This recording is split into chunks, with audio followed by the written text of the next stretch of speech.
So this past Saturday, the Los Angeles Lakers met up with the Minnesota Timberwolves in Los Angeles. Game one of this potential seven-game series, depending on how many games it takes for whichever team wins to get to four. That is how the playoffs work. For those who don't know, best of seven series each round. And obviously, if you get to four before seven, don't need seven games. Minnesota came in and absolutely demolished the Lakers, stealing home court advantage from the Lakers for the rest of the series for the time being. Um, they won 117 to 95. The Lakers in the first quarter came out with a sense of urgency, looking like they were going to play a very good game. And then the Timberwolves just went on a 30-6 run or something crazy like that in the second quarter, and the Lakers just had no answer from then on out. Coach JJ Redick was visibly frustrated with his group's effort and urgency, citing that the Timberwolves were just too physical and much more physical than the Lakers, which really frustrated him. So we'll see. He said today that the Lakers had their best practice probably all season. So we'll see if that translates to game two because you cannot go down 2-0 and then have to go on the road and possibly potentially win two games on the road in order to tie the series up. You do not want that to happen. You would prefer going on the road tied 1-1 with Minnesota. So hopefully they'll be able to make that happen come Tuesday night. But to get to the Saturday night game, as I said, final score 117 to 95. The Timberwolves just could not miss. They shot 50% from the field and from deep as a team, led by Jaden McDaniels, actually, their scorer, who usually their third leading. He's not really a leading scorer, but he performed very well against Los Angeles Lakers on Saturday, ending with 25 points on 11 for 13, 3 of 3 from deep, also added 9 rebounds, 2 assists, and a steal. McDaniels is in there for his defense. He's not known for his offense, which is why I said he's not really their third leading scorer. But if his shot is falling like that, it's going to make the Timberwolves that much more dangerous, not only to the Lakers, but to the rest of the NBA as well, if they do end up getting by the Lakers in round one.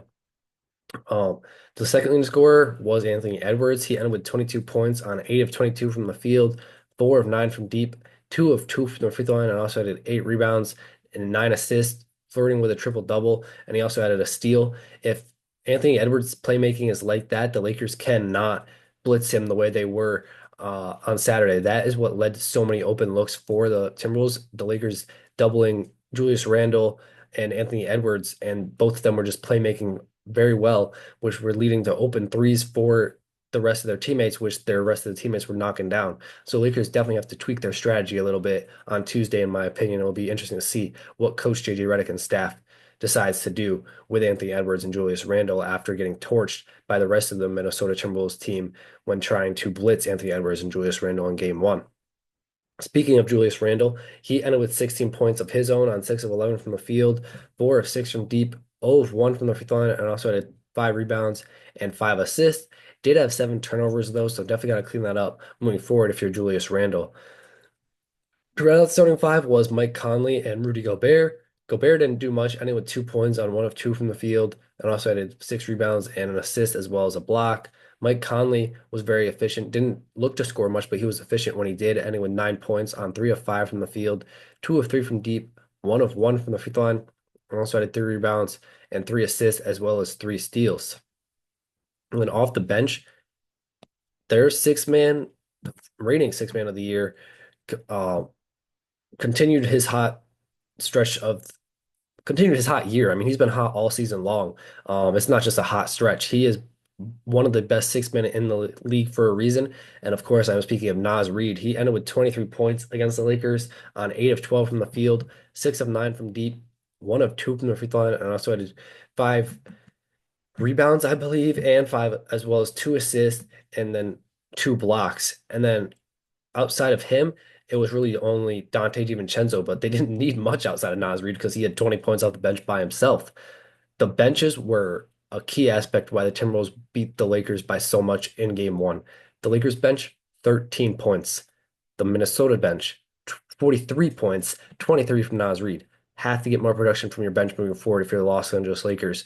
The legs of Dorian Finney-Smith and Gabe Vincent have to shoot much better moving forward. for the Lakers. Dante DiVincenzo ended with 9 points for the Timberwolves on 4 of 9 from the field, 1 of 5 from deep, and also had 5 rebounds, 4 assists, and 2 steals. Nickeil Alexander-Walker was inefficient, but he still ended with 7 points on 2 of 9 from the field, 1 of 6 from deep, 2 of 2 from the free throw line, and also had a rebound and 3 assists as well as a block. And then the rest of the Timberwolves bench was just garbage time minutes. Those three players were their main production off the bench.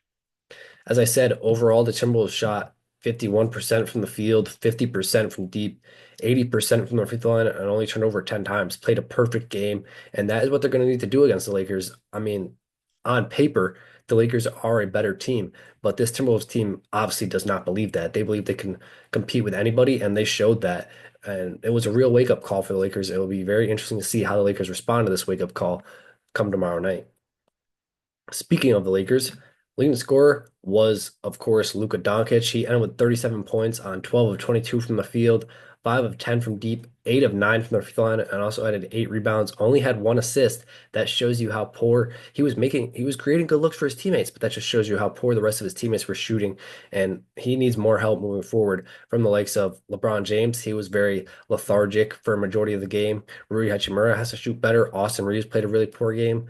They have to all step up moving forward if the Lakers want to get by this Minnesota Timberwolves team. Can't just be Luka Doncic doing it by himself.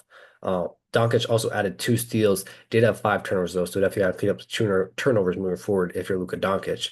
Second leading scorer was LeBron James, but as I said, he was very lethargic for a majority of the game, ending with 19 points on 8 of 18 from the field, 1 of 5 from deep, 2 of 2 from the free throw line, and also added 5 rebounds, 3 assists, 2 steals, and 3 blocks. So he played great defensively, but definitely need more from him offensively moving forward if you're the Los Angeles Lakers. And you need more from Austin Reeves moving forward as well. Ending with 16 points on 5 of 13 from the field, 3 of 8 from deep, 3 of 3 from the free throw line, and also added 3 rebounds and 3 assists. Um, LeBron James and Luka Doncic each combined for 9 turnovers of the Lakers, I believe 16 or some they had 13 total turnovers. And Doncic and James had 9 of those. Have to clean up the turnovers moving forward if you're both LeBron James and Luka Doncic, especially since those two will have the ball in their hands for a majority of the series. To round out the starting five was Jackson Hayes and Rui Hachimura. Jackson Hayes did not play a lot. I would like to see him get more minutes personally, because when the Lakers went small, Dorian Finney-Smith, first of all, wasn't hitting his shots, so it wasn't working the way that the Lakers envisioned it would, which was Dorian Finney-Smith taking Rudy Gobert out of the paint. But since Dorian Finney-Smith wasn't hitting his shots, Rudy Gobert um, wasn't closing out on Dorian Finney-Smith. They were just letting him shoot. And in order for that small ball lineup to work, Dorian Finney-Smith needs to be hitting his shots. So if the Lakers do go small, again, which I'm sure they will, Dorian Finney-Smith has to hit his threes at a higher clip. But me personally, I'd like to see more Jackson Hayes minutes. 8 minutes against a much bigger Timberwolves team. You need Jackson Hayes out there more than 8 minutes. I'd say 15 to 20 minutes a game. And that's even a stretch. I'd say honestly 20 to 25 minutes a game against a team like the Timberwolves, who are much bigger and more physical than the Lakers. So we'll see if JJ Redick decides to give Jackson Hayes a longer leash moving forward in the series. In his 8 minutes, Hayes ended with 1 point on one free throw, missed the 2 shots that he did take, and he also added 3 rebounds. And then Rui Hachimura rounded out starting five, ended with 9 points on 3 of 9 from the field, 3 of 7 from deep, and also added 5 rebounds and 2 assists. So as I said, definitely need more help moving forward all around with the starting five for Luka Doncic for the Lakers.